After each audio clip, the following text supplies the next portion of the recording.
I'm not a Silent Hill fan, but Silent Hill F immediately won me over the moment it dropped me into its world. I mean literally, the second I could start exploring, I was blown away by the setting. Those claustrophobic village streets, the fog wrapping around your character like a bubble. Every second of this game is suffocating. I hate to say it, but I'm normally the type of player who rushes through objectives, doesn't do half of the side content, and barely reads the lore, so it's quite an achievement that Silent Hill F has got me looking through every nook and cranny, reading through every tiddlywink of lore, allowing myself to be immersed and in turn, frightened. There are 3 things that Silent Hill F does exceptionally well, and I'm gonna walk you through each one right now, starting with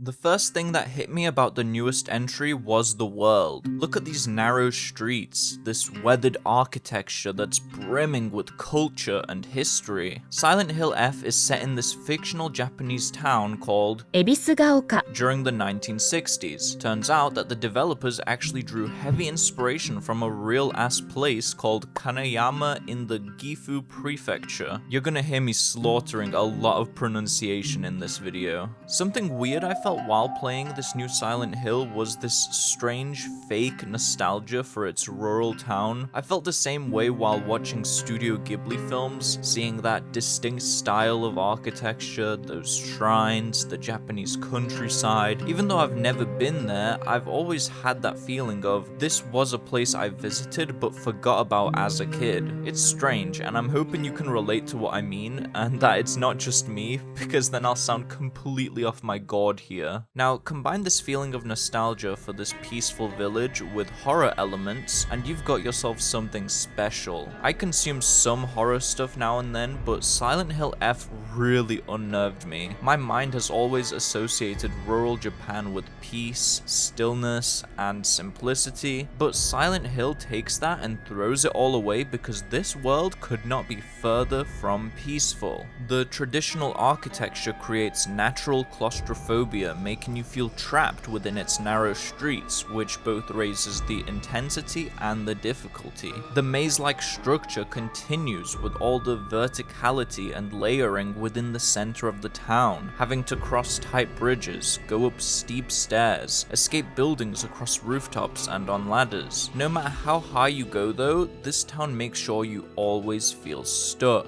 There's never a straight shot through anything. The streets are full of dead ends, forcing you to backtrack constantly and test out new routes. I'm thankful for the map this game provides because it does mark a lot of useful information down. Without it, I don't know how the hell I'd progress. No, but for real, this setting made me want to slow down and explore a little. Despite how terrifying things got, I was still checking out every corner because this place is genuinely so beautiful. Even with all the chaos everywhere, I managed to appreciate what the developers have made here. They did a great job at making this town feel lived in, despite there being a lack of residents around. A lot of the homes are accessible and tell their own story, like the doctor's place for example holds some journals and information about illnesses which do contribute to the bigger picture and lore. But the setting alone is not enough to carry Silent Hill's horror and atmosphere. For that, you'll need Silent Hill F adopts a Japanese philosophy called wabi-sabi for its visual design. Outside of horror, this concept is basically about finding beauty in things that are imperfect and flawed rather than discarding them. So someone following wabi-sabi will look at a chipped mug and appreciate it more because that chip represents memories and history. I actually started thinking this way about my phone recently. Instead of babying it and crying about every scratch, I've accepted that something I use daily will inevitably get beat up. But I hear you saying. What does any of this have to do with my beloved video games? Let me explain, my friend. Wabi-sabi can also be applied to the horror genre, and Silent Hill embraces this approach completely. Instead of over-relying on shock, gore, and jump scares, it focuses on building atmosphere, tension, and unease. It discovers beauty within the terror, which is why there's so much floral and nature imagery throughout the game. Like, look at this just promotional art. It's definitely still creepy, you can't deny that, but there's also a certain elegance to it with how abstract it appears, the flowers trailing her body and such. That is wabi-sabi in action, and you witness it everywhere here.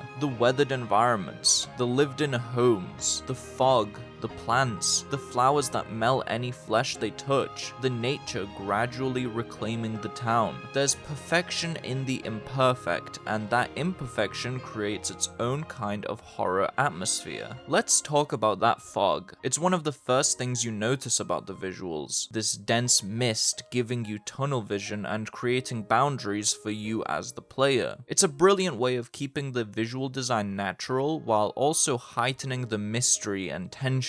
And by the way, this thickness of fog can be seen in rural Japan fairly often from what I've read online. Shout out to the devs for keeping this game so grounded and authentic, but also making it scary as hell. But here's what I've been building up towards this entire video. The setting, the art direction, it all contributes to the thing that makes Silent Hill F truly special.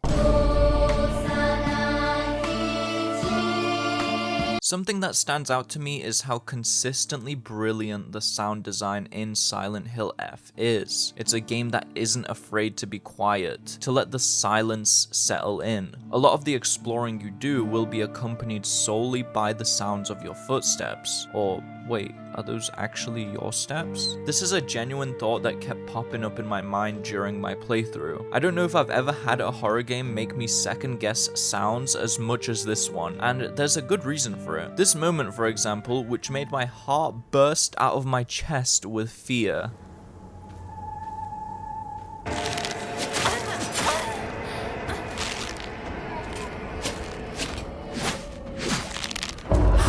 What made this moment so special was that it was practically silent. My mind hallucinated its own sounds and I decided to glance behind me. At this point, I was starting to understand that there would be nothing there, as there usually wasn't, and boom, there was an enemy mid-attack. I could not believe how natural that scare was. There was no build-up, no loud screeching. It was just silent up until I checked behind me. But the ambience really is fantastic in this game. Because it doesn't rely on jump scares for its horror, Silent Hill is actually comfortable revealing distant enemies to you a lot of the time. Like, you'll hear these creatures in the distance walking around, their steps echoing throughout the town. I think that's honestly a more terrifying approach than just an out-of-nowhere shock, because it builds on the feeling of being trapped within the town. Not only are the streets closing in on you, but there are monsters dotted around everywhere like a barrier keeping you in. The music was another standout element for me, and there's one specific example I'd like you to hear.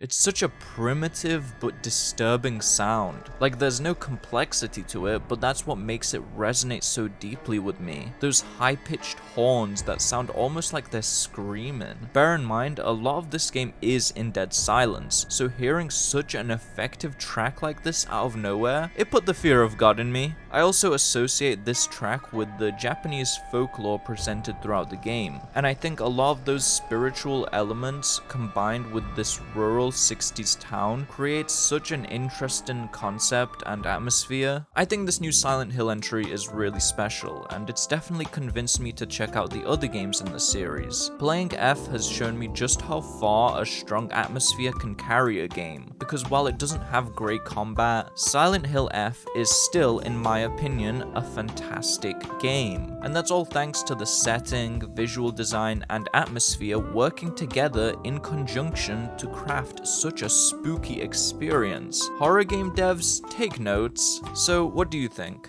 Can a good atmosphere really carry a horror game? And also, here's a gentle reminder to consider liking and subscribing. If you don't, I'll make you wish you lived in Silent Hill just so you could escape from me. That's all. See ya.